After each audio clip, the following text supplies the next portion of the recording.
My personal connection to this project in this area has been the opportunity to do work for many years, even to the point where we had an office there for a while in Highlands, and we had a little house that we bought, so I had a place to go, and so many family memories were created in that mountain house. It was our place to get away. It would snow, and get out there and ride the sled down the driveway and the road in front. Incredible memories. And even now, when I go back, I always approach Cashiers with the idea that it's just another project, and I drive up that hill and I arrive for the meetings, and I'm like, okay, I got to think about what's next. And it only takes a few hours, and I never want to leave. And I'm fighting to stay. And I might spend an extra night. And I might work on a different project while I'm there. There's just a peace that place gives you. There's just something about the air, something about being surrounded by that beautiful green landscape that, I don't know, that speaks to your soul. It calms you. And the idea of being able to be there more often deeply appeals to me.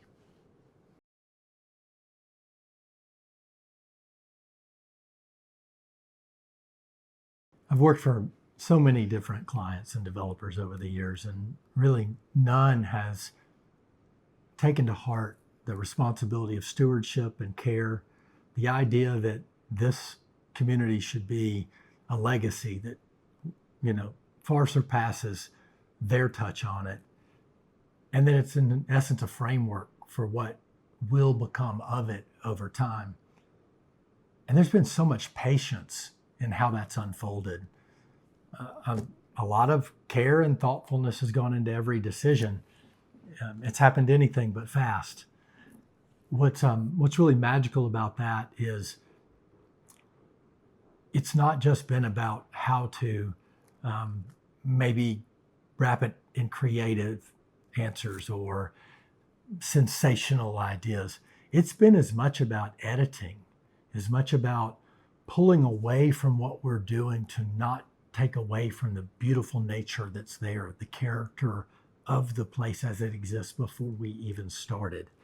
Most of the decisions have been about how not to mess up what God gave us and what Cashiers offers us right now.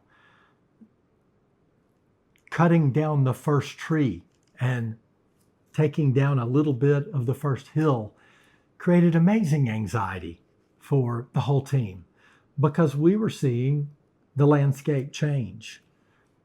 Trust us, there's a lot of thought being put into what goes in its place.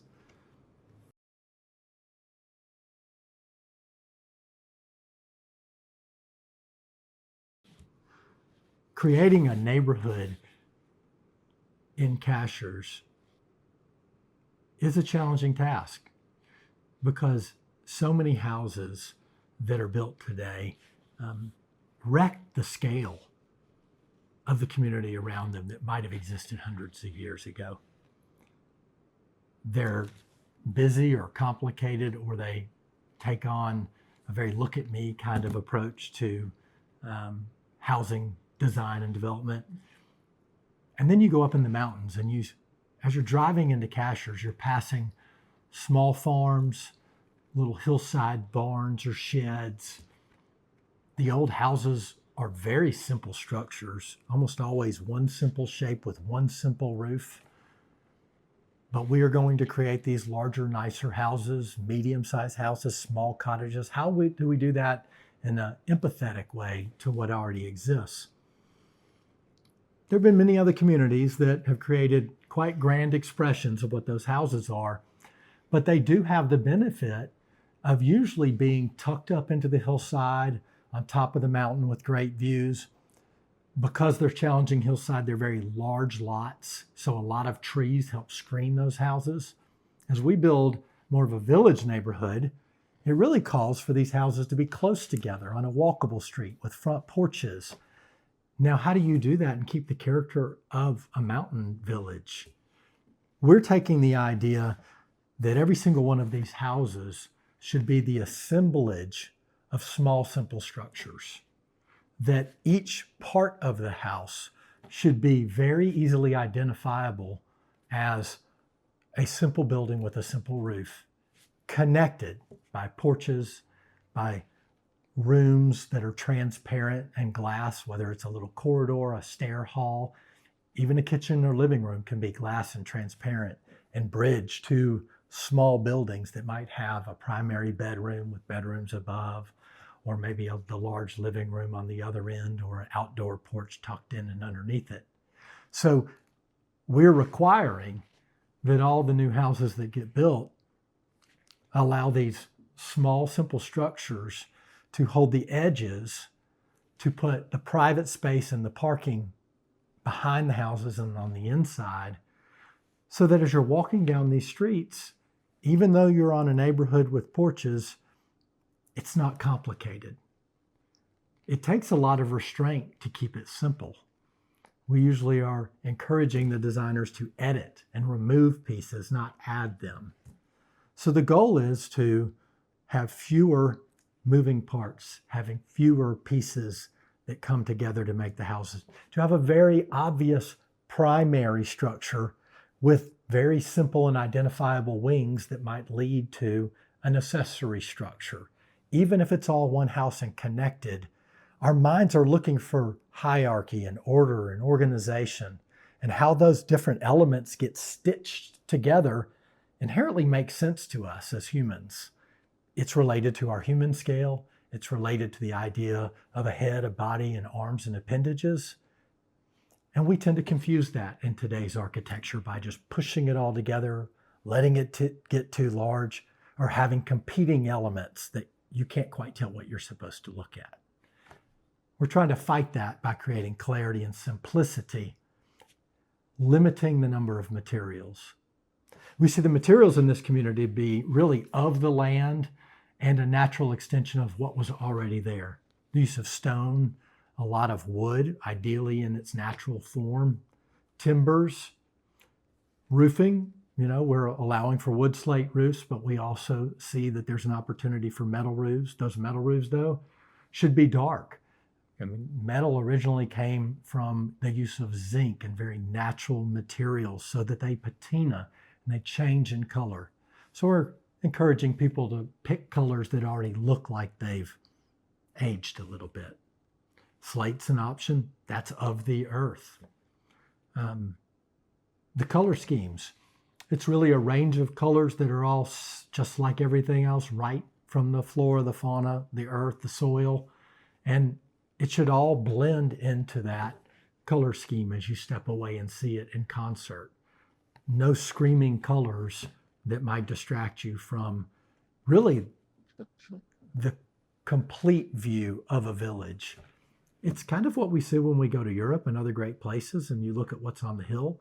Those materials came from the river right down at the bottom of the hill. They came from the hillside that they tore up and pulled away to put those buildings in place. And then they put that clay right back on those buildings. All the roofs are of the same material because they all came from the site. It all happened before we could transport things across the country. So we really are encouraging to pull the character, to pull the palette, to pull the story right from the surrounding hillsides, right from the character of the Appalachian Mountains. It doesn't mean that there's not room for large plates of glass that allow you to connect from inside to outside, almost like there's no barrier. But those have their right places to occur. They can be loud, obnoxious, and anything but timeless. Or they can really be the filling in of a void. Take an old barn. We've seen these great designs, if you look at Pinterest or any other sort of inspiration. An old barn that might have had a passageway right through the middle and someone's turned it into a house. You take that passageway and you put plate glass in it, but you can still see through it. You don't think that's a modern house. You just feel seamlessly connected through it. That's an appropriate use of that plate glass. Punching openings into the side of it, though, might really give an opportunity to bring in more of a traditional type of window style with panes of glass that start to then be proportioned to the human head. that's done so that we kind of feel appropriate as we step up and look at it, or when we see this house and we see that, we kind of almost know how big it is from a distance because those panes of glass identify to us in the proportions of our body and our heads.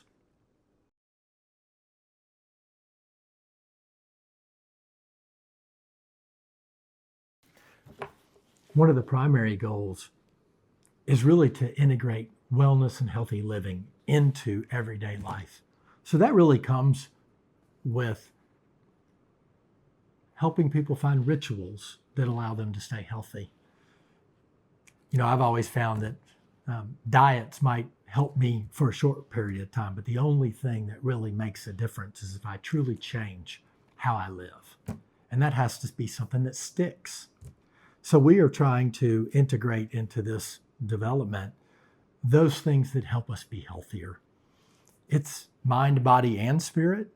For our mind, it's really about a connection to the outdoors, bringing us peace, a connection to other people that allows us to build relationships and form community, and is really the heartbeat of our mental wellness. And then it's a connection to places to be and go and do that gets us moving. That brings us to our body by creating places where we want to walk daily, whether it be to that coffee shop or to see a great friend, or to go to maybe the club to exercise or to spend some time in quiet wellness or retreat, or even get a bite to eat. These are the things that pull us out of our house, introduce us to other people, make us want to get up the next day and maybe start over and do it again because it was so enjoyable. Really want to create rituals that before you know it, they just make you happy. And you want to keep doing them, not because you're staying healthy doing them, but it leads to happiness, which leads to longevity, which leads to well-being. And longer lives are really what many of us are looking for.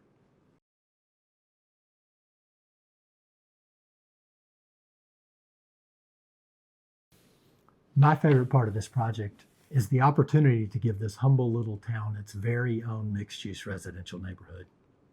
I really think this will tap into a new buyer group for the mountains. So many people who go there really only have one choice: larger houses on larger mountain lots. There's so many people who enjoy urban living, enjoy living in cities or in villages, who already know that their energy is fed by the ability to connect with others. But there's nowhere for you to go in the mountains and get that easily. Well, there's nowhere for you to go in Cashiers and find that. So this community will give that buyer some different choices of how to live and where to live. And we feel like there's a group of people who are really seeking that and don't have that choice right now.